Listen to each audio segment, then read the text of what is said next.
What's going on, guys? Welcome back to another episode of the Shots on Target podcast. My name is Phil, joined by my man Jakey as always. What's good, everyone?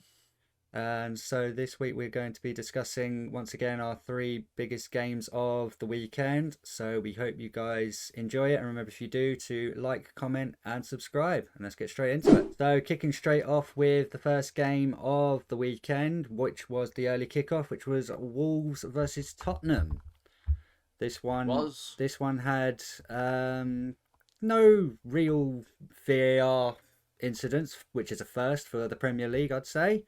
yeah, It was quite a quiet game. Obviously, if you don't know the score by now, Wolves ended up winning it 2-1 with an insane comeback right at the end. But for the majority of it, Wolves pretty much dominated Tottenham, other than the very slow start Wolves made, which allowed Tottenham to take the lead. A fast start from Tottenham with brilliant goal. Pedro Porro setting up Brennan Johnson in the third minute of the game. But other than that, really, Tottenham didn't really create too much. You could tell they really missed their key men in James Maddison, the creative force, and then at the back they really missed Romero, and probably most missed was Van der Ven at the back. I remember we said last week, because the question's always been, could Spurs bounce back from a bad result? Yeah. Obviously, they lost 4-1 to Chelsea last week. And the big question marks we said was, what would be the response into the Wolves game? And Yeah. they didn't look great. They really didn't. I think 2-1 flattered them because Wolves had chances. And I think if Wolves take them chances, it could have been a case of another 4-1. Yeah, definitely could have been. I think if Tottenham wouldn't have sustained all those red cards and the injuries as well, I still think they could have bounced back. This was a game that should have been in their wheelhouse to take 3 points. So they started strong, but Wolves grew into the game as the times ticked on. And to be fair, at one point it looked like Tottenham were going to hold on. It didn't look like Wolves had that killer edge. But then They obviously missed a few chances. they did. But then obviously Pablo Sarabia comes on the 87th minute, and then within 10 minutes he's bagged two goals and scored one and set up the winner for Lamina in the 97th minute. So you could say a bit harsh on Tottenham conceding those goals so late, but it's one of those where Wolves finally took the chances that they were making. They were making plenty of them. Yeah, definitely. You can start to see there's an identity in that Wolves team now. Gary O'Neill's got them playing a style of football. Oh yeah, he's doing a fantastic job for sure. Absolutely fantastic job. One thing I will say on Tottenham, with obviously how they've looked without those key players, it is looking a bit bleak for them because obviously Maddis is out for a while. Mickey Van der Ven's out until after New Year. Yeah, obviously they missed Udogi and Romero as well. But I think Udogi comes back because it was two yellows, but Romero's missing for another two.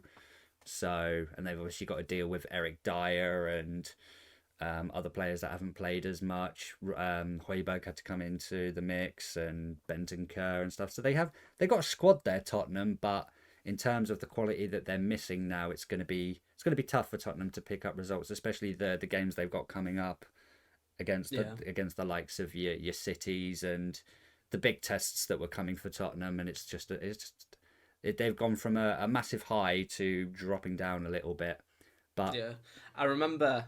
Sorry to interrupt. I remember seeing a tweet. I think it was a couple of weeks ago that it was likening the Spurs team similarly to what Liverpool were back when we were challenging City. Is we had like such a good start in 11, but the drop off to the in quality, the drop off to our the bench and the reserve players. It's looking like that's the same. If you look at that Spurs team, they've got a brilliant start in 11, core 11, and then the drop off is Eric Dyer. Like, yeah, you can see the similarities. but you could say the same for a lot of teams though. Like, not I think the only team that really has pure quality all over the park is City. Other than that, you are looking bare bones from your starting 14, 15. So if you pick up a couple of injuries and a couple of reds like they did in that Chelsea game, it's always going to be tough. Yeah. Always going to be tough. But nonetheless, great 3 points for Wolves. And we will move on to our second game, which was the 3 o'clock kickoff for Crystal Palace versus Everton. This one was again game had everything. Yeah, this had a bit of a banger here. I had this down as a draw. I thought they'd play out probably a boring 0-0. To be honest, I didn't see a 5 goal thriller in this at all. But within 5 minutes, it was 1-0. Mikalenko opened up the scoring, and then you've got Abire Eze, who is back from injury, which is massive for Palace. Absolutely massive for Palace. Someone like Eze coming back into the team. He'll give them a little bit more going forward. He obviously wins the penalty, takes the penalty, scores the penalty. So not bad at all from Abire Eze. 5 minutes back in the team. That'll give him the confidence as well to knock on after having like such a spell on the sidelines. Yeah, absolutely. And then obviously you have the rest of the first half where it was a bit backwards and forwards. From what I've seen from the highlights and what I heard from Soccer Saturday, it was a very backwards and forwards game. This could have gone either way. At times Palace were dominating, then at times Everton came back into it and were dominating. But nonetheless, it ended up as 1-1 at half time. But then we get into the second half. Right at the start of the second half, Decore gives Everton a 2-1 lead. And then from there, Everton are kind of dominating for the next 15 minutes. And then kind of against the run of play, Edouard equalises for Crystal Palace. And then you think of, okay, the only team that's going to go on to win this game is Crystal Palace. But then in the 86th minute, Idrissa Gueye pops up with the winner. Which I think was a very back and forward game. A very backwards and forwards game. I think it will be a massive 3 points for Everton. This one, obviously, they've looked in fantastic form at the minute. Obviously, we spoke a few weeks ago about what really could Sean Dyche do with this team, and he seems, even though it's obviously not the most entertaining style of football and it's the most fun style of football to watch, you can't disagree. It is effective. Yeah, it is. I mean, it seems to be working. Yeah, whatever he has instilled in Everton, it is working. I think the biggest thing he's done for them is he's just got them running. At the end of the day, he's just got them working hard. They're battling for every inch of the pitch now, and then you've got that little bit of quality that's now showing with your Jack Harrison that they signed for Leeds. You've got your Calvert-Lewin, your Decore, who was always a big man for Everton. Do you know what I mean? These players. Even Mikalenko's chipping in with goals now. That's 2-2, I think. Yeah. The Ukrainian fullback. So it is definitely a great 3 points for Everton, especially away from home. Yeah, I think the biggest question now that Everton fans will have and a lot of football fans will have of them is this going to be sustainable over a season, having to outscore your team? Outscore the opponent, sorry. Yeah. And from experience of when we had to do it back in 2017-18, where we were just known for the team that couldn't defend but just used to score for fun, it's not sustainable. Yeah, no, they're gonna have to have games where they dig in deep, because you can't ship goals every game if you want to stay up. Everton have always been known as the team that are kind of the best of the rest. Like kind of like your West Hams, to some extent your Wolves for a few seasons. The teams that were like kind of on that brink of pushing into Europe, but never really had the kind of the firepower to go further on. Mm-hmm. And now to see them kind of down the bottom half of the table where they're struggling and they're needing to score 3 or 4 just to make sure they're getting through the game, it is going to be a bit worrying for them if that's going to have to be every single week. I think the biggest thing with Everton is, personally, I had no worries with Everton. I didn't think there was ever going to be getting relegated. I think there are much worse teams. Like you can see it now taking shape where your Luton, your Sheffield United, your Burnley, the 3 teams that have come up, look like they're just not good enough for the Premier League, and will, unless something drastic changes, those 3 will probably go straight back down. So I have no worries for Everton in terms of relegation. I think they're on a good run at the minute. They need to keep up this momentum. They're kind of like a Tottenham in a way. It's like one result could derail what they're trying to do. And they play on... they're a team that plays on momentum. They play on like heart and good results. When once they get one good result, it will then be followed by another one.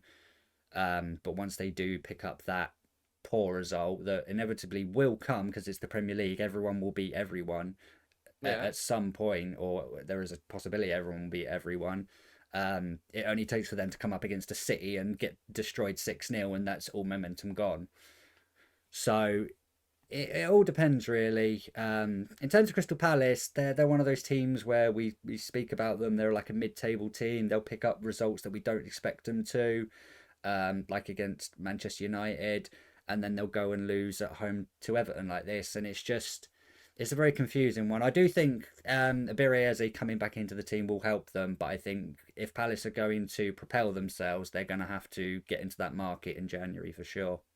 I think the big thing that will plague Palace for the next few seasons, depending on how long he stays, is Roy Hodgson. He's a good manager, don't get me wrong. He stopped a sinking ship because they weren't doing great. But I still don't think if they want to push on and become a more established mid-table team pushing into that top half, Roy Hodgson's not the man to do that. Oh, definitely. Roy Hodgson is another manager that comes into that category of Moyes, Dyche, managers that will happily save you from relegation, but will not be able to take that step up. And it's just blatantly obvious. But nonetheless, a fantastic 3 points away for Everton. And then last but not least, we come to the absolute banger of the weekend. Some may say of the season. We thought the Monday night football between Chelsea and Tottenham couldn't be topped, but Man City and Chelsea said, hold my beer. Yeah, I think I said guaranteed last week that would be game of the season. I didn't see, you get them sort of games once in a season. You don't get them a week later. In a week, you don't get them to game of the seasons in 2 weeks. Literally. That had everything other than the red cards. It did. What I will say straight off the bat is I thought Chelsea played absolutely fantastic in this game. I think Pochettino had a system and a way to play against City. He'd done his homework. They'd done their work on the training ground. And for large parts of that first half, Chelsea were absolutely dominating City. And not many teams can say that they do that. Like, you look at the Arsenal game, for example, against City. Yes, they got the 3 points, but for majority of that game, City dominated possession and just didn't create anything or make any chances. Arsenal sort of sat back and played on the counter. Chelsea did not do that. They went toe-to-toe with the European champions on Sunday, and they got their just rewards for it. I thought just a few standouts. Conor Gallagher was unbelievable. Cole Palmer was insane. Raheem Sterling, obviously Palmer and Sterling both having points to prove against City, their old club, both proved those points. I actually think Nicholas Jackson actually played very well. Thiago Silva rolled back the years in defence. Just to name a few. But yeah, it was an absolutely unbelievable game. Obviously, when you come up against City, it's always going to be tough and you're always going to concede chances against them. And it really does come down to, does City take them on the day? Pretty much, because regardless, City are going to make chances. They've got way too much quality in that team to not make chances. And they've got that big robot up front that you put the ball in the 6-yard box or just in the box in general, and 9 times out of 10, he's going to score. Yeah, absolutely. He did twice. Yeah, he did. One thing I will say is a lot of talk going into the game was who would start on the left for City. Was it Doku or was it Grealish? And obviously Pep decided to go with Doku. All I can say is if Doku is as exciting and unbelievable as everyone says, Reece James had him in his pocket all frigging game long. I don't think Doku really did anything for City on that left-hand side. I think Reece James had an absolutely blinding game at right back.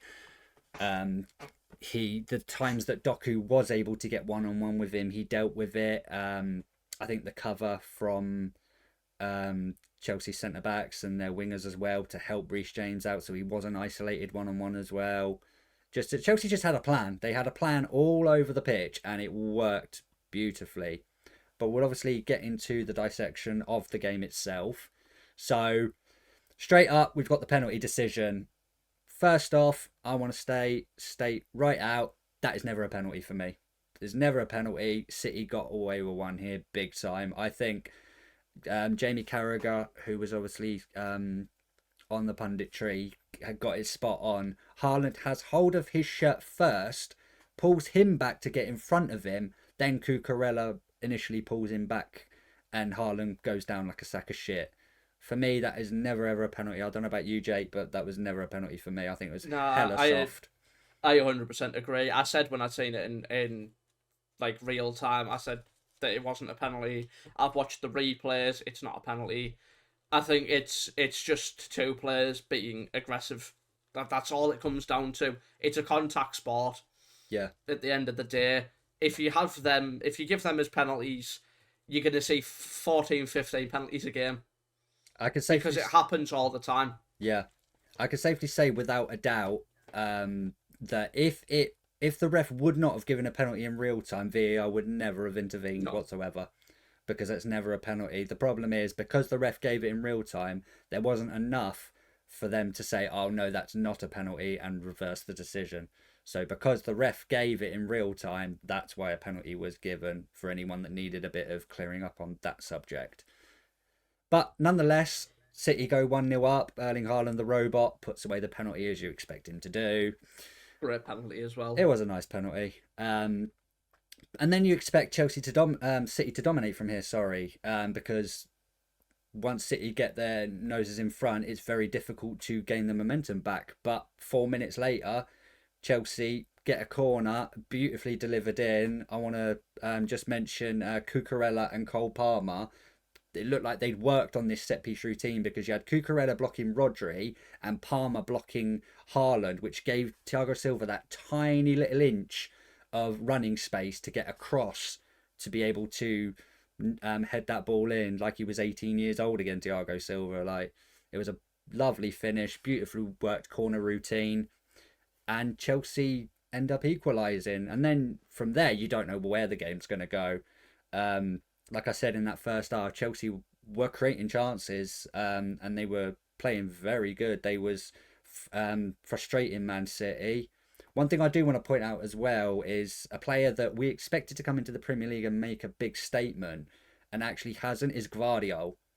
Yeah, I think, I don't know what, something about him. It's like he's just not fitting in, or I don't know. He just looks completely different to what everyone has seen before. Do you know what I mean? He just looks a shade of the player he used to be. I think the biggest issue is they're playing him off the left. Yeah. They're playing him as a left back to kind of accommodate having Akanji and Diaz. Yeah. And if you're spending the big money, I mean, what was he? It was £80 million, I think.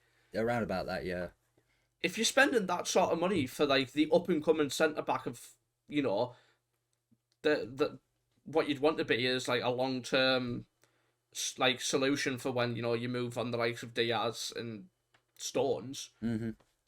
You don't play him out on the left in a position he's probably not that comfortable in. I mean, yeah, he can play it. He played it for Leipzig, but that's not his position. No, you can tell as well, which obviously leads us into the third goal of the game, which is Chelsea going 2-1 up. A big mistake from Gvardiol, not clearing the ball, allowing Reece James to just nip in front, and from there he's just got a simple cross the box tap in for Raheem Sterling, who did it for years for City and then did it against them.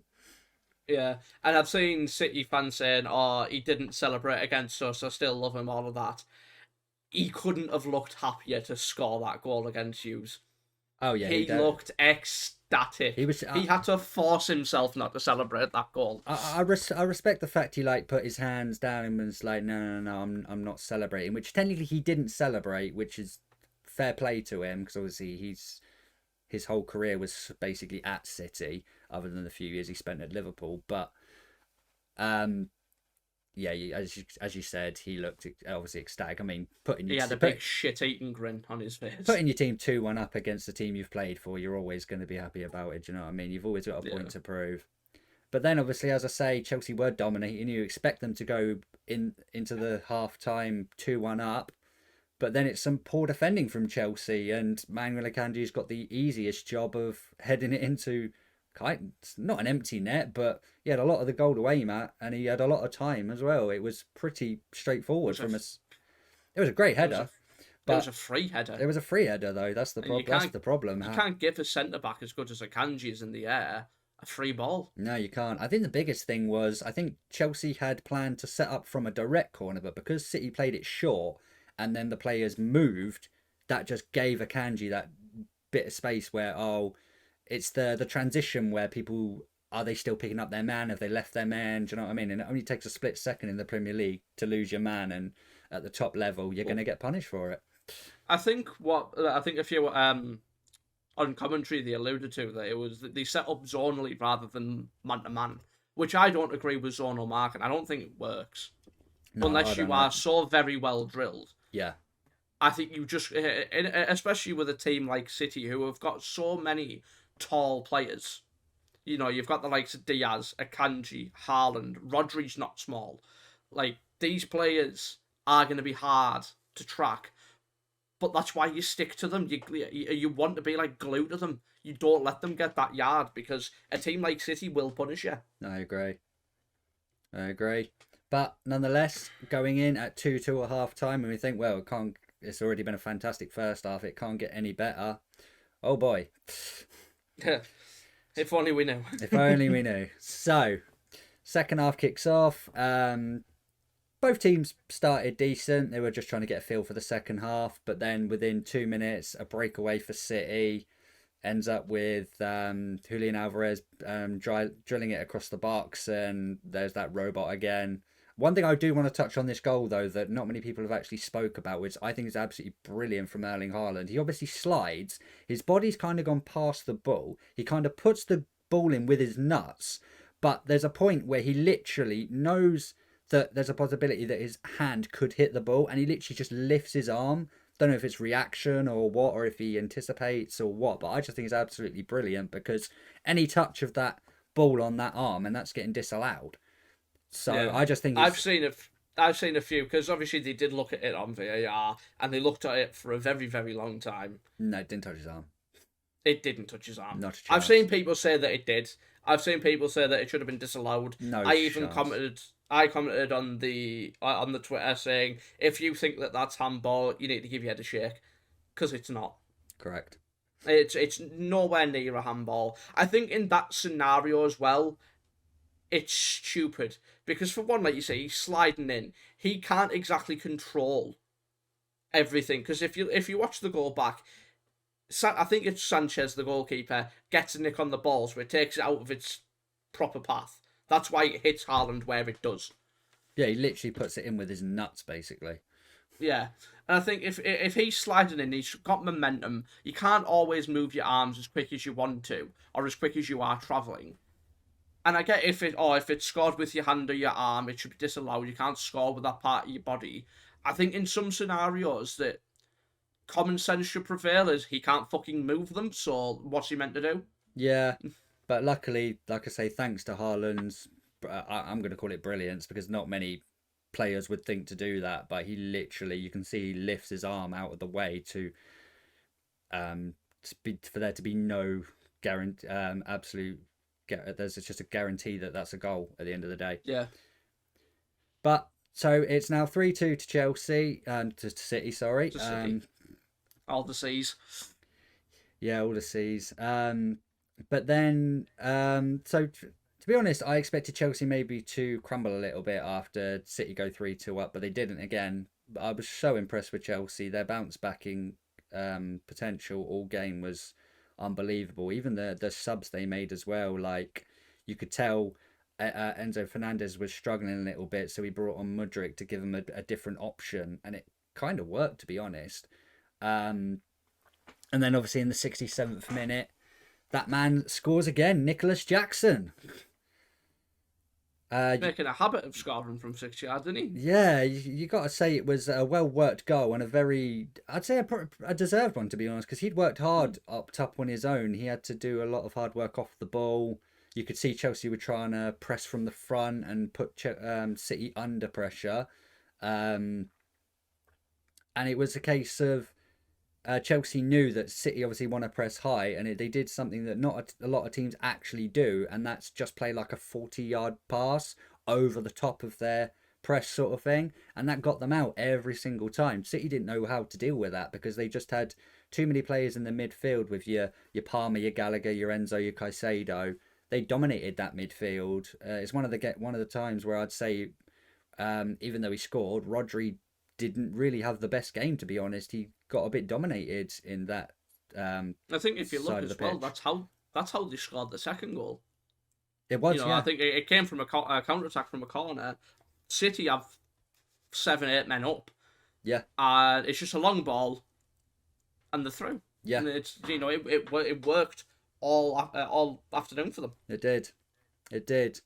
But we get into the last 10 minutes. It's been a back and forward affair all game long, and at this point, either team can go on and win this game. You could tell the 7th goal was coming. Absolutely, there was no doubt whatsoever. 7th goal was coming at either end because chances were being had at both ends. But then it was a nice build-up play from City. It comes to Kovacic. He plays a 1-2 with Haaland. The shot isn't there. It gets nicked away from him and it falls to Rodri. And you could tell Rodri knows Gallagher's going to tackle him, so he just hits it. And it obviously takes a heavy deflection from Thiago Silva. And such an unfortunate deflection as well. It I is. think if he leaves it, Sanchez has it. It is, but it goes back to that question though that everyone always speaks about when it's deflected goals. Like there's like a keepers union where some keepers say, if it's in that area, keepers just want you to leave it and let them deal with it. But as a defender, you can't do that. As a defender, it's just instinct, isn't it? It is. Well, it's one of those where I played as a defender for years. If it's in your area, it's your responsibility to do something about it. Do you know what I mean? You would rather stick a foot out and have that opportunity of possibly scoring an own goal, but like a 75% chance of blocking the shot and being the hero, rather than jumping over the ball and the keeper going, "Why didn't you get in the way? Why have you just allowed that to get through?" Yeah. It's one of those where it's like a real 50-50 decision. The blame cannot be on Thiago Silva. He's done his job at the end of the day to try and block it. You can say it's kind of a half-assed toe out. He could have put more of a foot in, but grand scheme of things, you don't expect it to end up where it did. That's just the Premier League and Man City as a whole.